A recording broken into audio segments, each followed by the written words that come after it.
कि हमको कोई भी जॉब करना है, ऐसा नहीं, इंटरेस्ट हमको किस फील्ड में है, जिस फील्ड में इंटरेस्ट है उसी में पढ़ना चाहिए। क्योंकि बहुत सारे सिलेबस है, अनिल जी यहाँ चलाते हैं, अभी आपको गाइड करते होंगे, बहुत सारे नए नए सिलेबस आए हैं, नए नए सब्जेक्ट में आप ग्रेजुएशन करते हैं, मास्टर्स करते हैं। और जो कई ऐसी यूनिवर्सिटी अभी भी भारत के, हालांकि सरकार शिक्षा से अपने आप को काट रही है, शिक्षा में वो बजट नहीं देना चाहती है कि हम इसको छोड़ दे सीधे तौर पे कॉर्पोरेट हाउसेस के हाथों में। उसका अभी जो न्यू एजुकेशन पॉलिसी आया है, आप लोग पढ़े होंगे, नई राष्ट्रीय शिक्षा नीति 2020, उसमें कई तरह के बदलाव किए गए, जो लागू होगा तो पता चलेगा। इसको आप समझ सकते हैं कि एक नई राष्ट्रीय शिक्षा नीति 1986 में लागू हुआ भारत में, 1986 में, जब राजीव गांधी प्रधानमंत्री थे। तो उस समय कहा गया है कि जो बच्चे नहीं पढ़ पाते हैं उनको निजी कोचिंग जो है कॉन्वेंट, उसमें वो पढ़े। और उसके बाद देखिएगा कि आज जो असर हुआ है कि सरकारी स्कूल जो है, प्राइमरी स्कूल या मिडिल स्कूल, इसकी स्थिति क्या है, वहाँ खिचड़ी भी मिलता है, पैसा भी मिलता है, साइकिल भी मिलता है, बावजूद वहाँ बच्चों की उपस्थिति नहीं होता है। इसका मुख्य कारण यह है कि वह जो 86 में कानून बना, उसका प्रभाव आज दिख रहा है सब सीधे तौर पे। तो अभी जो न्यू एजुकेशन पॉलिसी 2020 आया, इसका भी प्रभाव पड़ेगा। इसमें कई तरह के संशोधन के समय नहीं, तो उस पर भी हम चर्चा करते। ओवरऑल ये कहना है कि पूरे भारत के अंदर इतना होने के बावजूद भी कई ऐसे यूनिवर्सिटी, चूंकि आप लोग अब यूनिवर्सिटी के स्टूडेंट होंगे, जहाँ गरीब बच्चों के लिए पढ़ाई होता है, वहाँ आप पढ़ेंगे, आपको यूनिवर्सिटी उल्टे पैसा भी देगी। यहाँ तो लगता है ना ग्रेजुएशन में एडमिशन वगैरह में, वहाँ देती है। जैसे JNU का नाम आप सुने होंगे, जवाहरलाल नेहरू यूनिवर्सिटी, उसको बदनाम करने की भी कोशिश की गई, इसीलिए कि ज्यादा जो गरीब उपेक्षित वर्ग के लोग हैं उनके बच्चे वहाँ पढ़ते हैं, खासकर बिहार झारखंड के ज्यादा स्टूडेंट जाते हैं। और उसमें वही ऐसा यूनिवर्सिटी है जहाँ 100% आरक्षण को फॉलो किया जाता है। जैसे 60% वहाँ केवल लड़कियाँ पढ़ती हैं, इसलिए वहाँ 100 में 40 लड़के होंगे तो 60 लड़कियाँ होती है। तो उसमें भी फॉरेन कोटा होता है, विदेश के भी स्टूडेंट वहाँ पढ़ने आते हैं, और वहाँ आपको पैसा भी मिलता है। तो अनिल जी अच्छा कर रहे हैं, आप लोग लगातार, बहुत सारे विद्यार्थी होंगे अभी घूम रहे होंगे, मोबाइल चला रहे होंगे, बहुत सारे हैं सोसाइटी में, एग्जाम केवल देने जाते हैं, लेकिन आप लोग पढ़ रहे हैं। आप लोग कहीं ना कहीं सिंसियर है, इस चीज़ों को लेके संवेदनशील है। तो हम यही अपेक्षा करेंगे आप लोगों से, पढ़िए, ऐसे ही खूब पढ़िए, और जहाँ जरूरत हो, हम कभी हो तो अनिल जी को कहिएगा, हम भी आकर बता दिया करेंगे। और पता भी करते रहिए कि सोसाइटी के अंदर क्या और अच्छी अच्छी चीज़ें हैं। केवल यूट्यूब पर फिल्म नहीं, गाना नहीं, ठीक है, कभी कभी मन उब जाता है पढ़ते पढ़ते तो सुन लिए, मनोरंजन भी जरूरी है दिमाग की कसरत के लिए, लेकिन ज़्यादा इम्पोर्टेंट आपका कैरियर है। और सोसाइटी जो समाज अभी कहाँ पर जाके क्या है, देश की अर्थव्यवस्था जान रहे हैं, महंगाई बढ़ रहा है चरम पे, कई तरह की अनियमितताएं हैं। तो इसमें आपको स्ट्रगल करना है, तो आपको पढ़ाई ही काम आएगा, इसलिए पढ़िए, खूब पढ़िए, आगे बढ़िए। अवसर है, बहुत सारे अवसर आपको मिलेंगे, केवल उसको कैच करने की जरूरत है। जैसे आप पढ़ते हैं, टीचर पढ़ा रहे हैं तो कोई एक चीज कोई एक कैच करता होगा, बाद बाकी लोग नहीं करते होंगे सब चीज। तो वही है, सब चीज है यहाँ, आप कितना कैच ऑब्जर्व करते हैं वो मायने रखता है। ठीक है, तो हमारी ओर से यही है, शुभकामनाएं आप लोगों को। इनके लिए क्या करें सब बता दीजिए। देखिए, असल में AISF छात्रों का देश का पहला छात्र संगठन है। जब देश आज़ादी की लड़ाई लड़ रही थी तो 1936 में 12-13 अगस्त 1936 को लखनऊ में इसकी स्थापना हुआ। तो उसके पहले भी प्रयास हुआ था, पूरे उस समय भारत पाकिस्तान एक ही था, लाहौर में भी, बेंगलुरु में भी हुआ, मुंबई में भी हुआ, सफलता नहीं मिला। लेकिन 12-13 अगस्त 1936 को लखनऊ में सफलताएं मिली। उसमें 911 डेलीगेट पूरे ऑल ओवर हिंदुस्तान के उसमें शामिल हुए थे, विद्यार्थी 911, और उन्होंने वहाँ AISF का स्थापना किया था। उस समय AISF का लक्ष्य था देश को आज़ादी दिलाना, देश की आज़ादी में छात्रों की क्या भूमिकाएं होंगी, और लोगों ने किया भी। पूरे देश की में तेलंगाना वगैरह है, कश्मीर में भी छात्रों ने शहादत दिया है देश की आज़ादी के लिए। एक अच्छा उदाहरण है पटना का 7 शहीद का स्मारक। वो 7 शहीद जो देख रहे हैं उसमें भी AISF के लोग थे, चंद्रशेखर सिंह थे, बीहट के कन्हैया के दादाजी थे, वो उसको लीड किए थे। और उसमें 7 विद्यार्थी शहीद हुए थे, अंग्रेज को झंडा के हटा के तिरंगा लहराने के क्रम में उनकी शहादत हुई थी। तो ये है कि देश के आज़ादी में भी भूमिका हुआ। आज़ाद जब देश हो गया उसके बाद ISF ने मांग किया था कि सबको इक्वल एजुकेशन मिले देश के अंदर, बराबर का।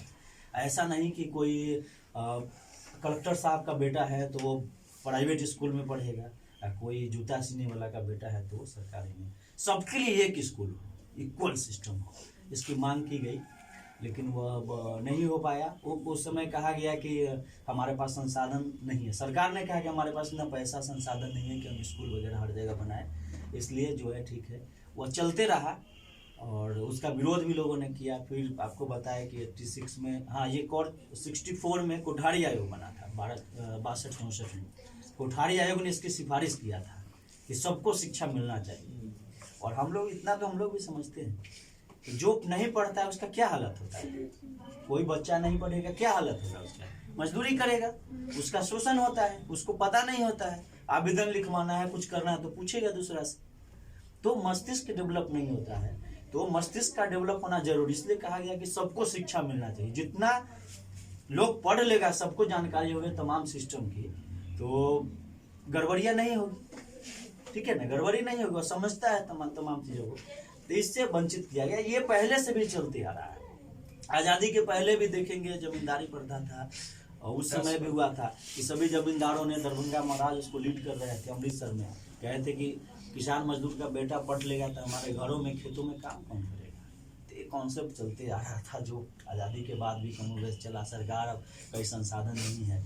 फिर 86 में आपको बताया कि हुआ, अभी एक हुआ कि 2005 में 2007 में सॉरी, मुचकुंद दुबे जो पूर्व विदेश सचिव भारत के थे, IAS थे, उनके नेतृत्व में कमेटी बना था, सामान्य स्कूल प्रणाली आयोग, बिहार सरकार ने बनाई थी, और उसने अपना रिपोर्ट भी समय पे सौंप दिया। उसमें 3 लोग थे, प्रोफेसर पूर्व विदेश सचिव मुचकुंद दुबे, प्रोफेसर अनिल सतगोपाल हिंदी विभाग के HOD थे दिल्ली यूनिवर्सिटी के, और प्रोफेसर मदन मोहन झा बिहार के। ये तीनों लोगों ने उसमें बनाया था, और उसमें भी कमोवेश यही चीज़ कहा गया कि एक तरह की शिक्षा व्यवस्था होनी चाहिए।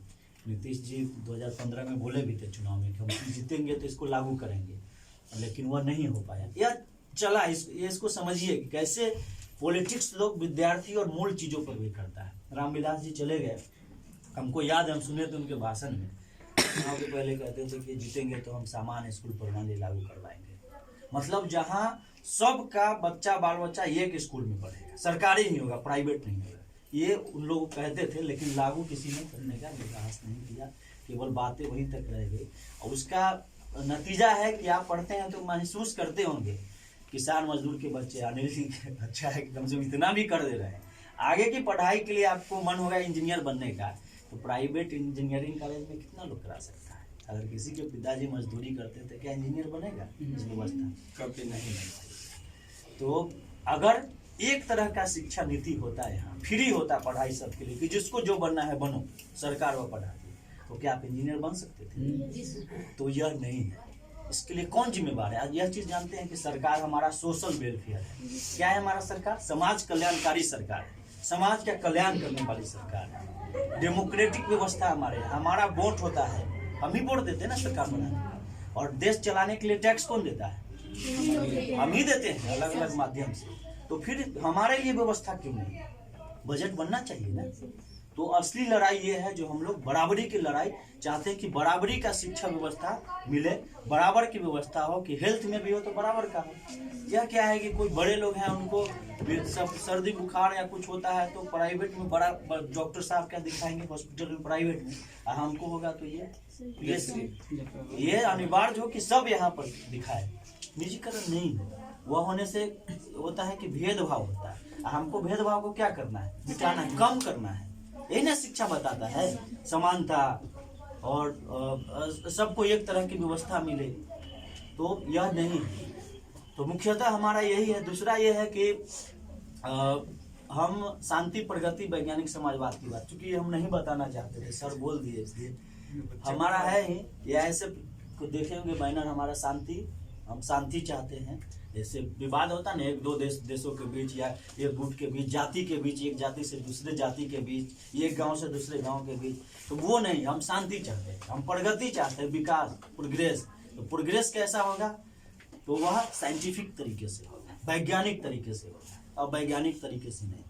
और हमारा लक्ष्य है वैज्ञानिक समाजवाद, साइंटिफिक सोशलिज्म, जो साइंस पर आधारित होगा, बराबरी पर, उसमें जाति नहीं होगा, धर्म नहीं होगा, इक्वलिटी, सबका बराबर का होगा।